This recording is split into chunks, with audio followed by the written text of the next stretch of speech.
Alright guys, welcome to My Life, My Money, and today we gonna talk about my personal journey into buying a home. Now bear with me because I didn't write none of this stuff down and I'm just coming straight off of the head. But today we're gonna talk about what benefits and what obstacles I had to overcome to purchase my first home. Alright, back in 2018, it was in back in 2008, I was roughly 25 years old and we was in the middle of the recession. The place I was renting in Cary, North Carolina, my rent started off at $550, and every year they kept on increasing my rent every single year. So each year I had to go down to the rent office and to fight to keep my rent at a reasonable rate. During that time, President Obama signed into law a stimulus plan, and President Obama, he was offering people $8,000 to purchase a home.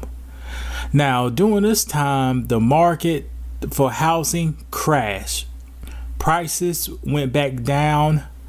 People lost their jobs, and food, gas, etc. was through the roof. Everybody was scared. People was hiding money in their mattresses, taking it out the bank. People was storing gasoline in their backyards. It was that crazy.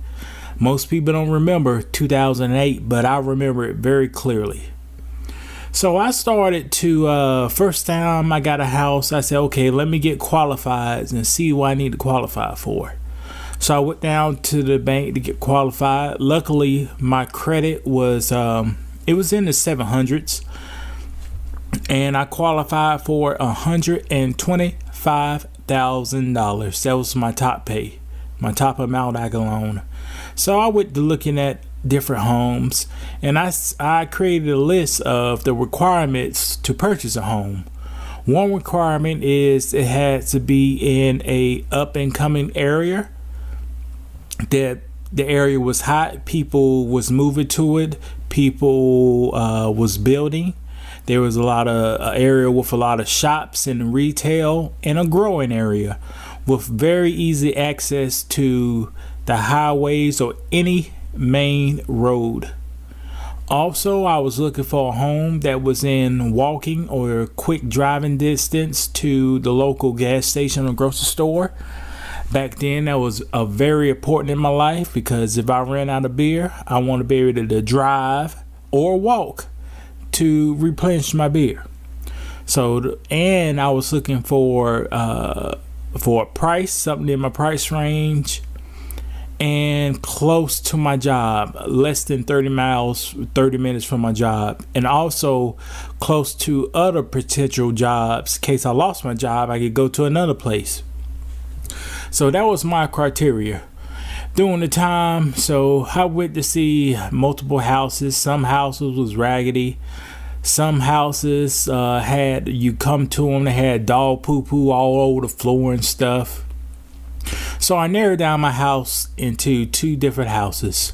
One house cost $135, which it was completely out of my range. And the other house was $115, which was in my range. So I compared the two houses on my piece of paper, and the house that cost $115 was rated higher than the house that cost $135.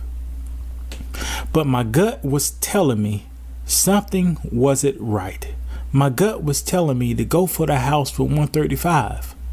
So y'all know what, guys? I went for the house for $135. I told my realtor, I said, hey, my max is $125,000. So put in an offer for $125,000 and the seller pay all closing costs. My realtor looked at me like I was crazy, but she done it since I guess she was working for me, so she put it in. The counter offer came back at $134 with $2,000 in closing price. I told my realtor, I'm the type of person, I don't like to go back and forth with this haggling stuff. I just like to get to it.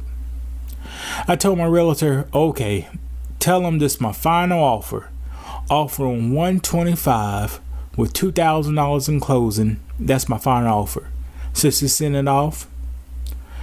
A few minutes later, it came back approved. So I got approved for the house. It was at the tip top of my budget, and I had to bring some money to closing. Come to find out, once you sign a offer on a home, it's more than this closing costs they will include in the home. You have inspection fees, you have appraisal fees, you have processing fees, you have application fees, you got taxes, prepaid taxes, you got all that kind of stuff. And guess how much money I had in the bank? I had like $500 in the bank, and I did not have the money up front to do all that. So I looked at ways to get some money, and I came up with two ways. The first way, I took a 401k loan out. I had, I think $7,000 in there. So I took out, no, I had $4,000. So I took out $2,000 for a 401k loan. And also I borrowed $2,000 from my mom to pay for the stuff. So on closing day, I had to come to the table with $2,000 something. I paid all my fees. I closed on the home. I opened up the home.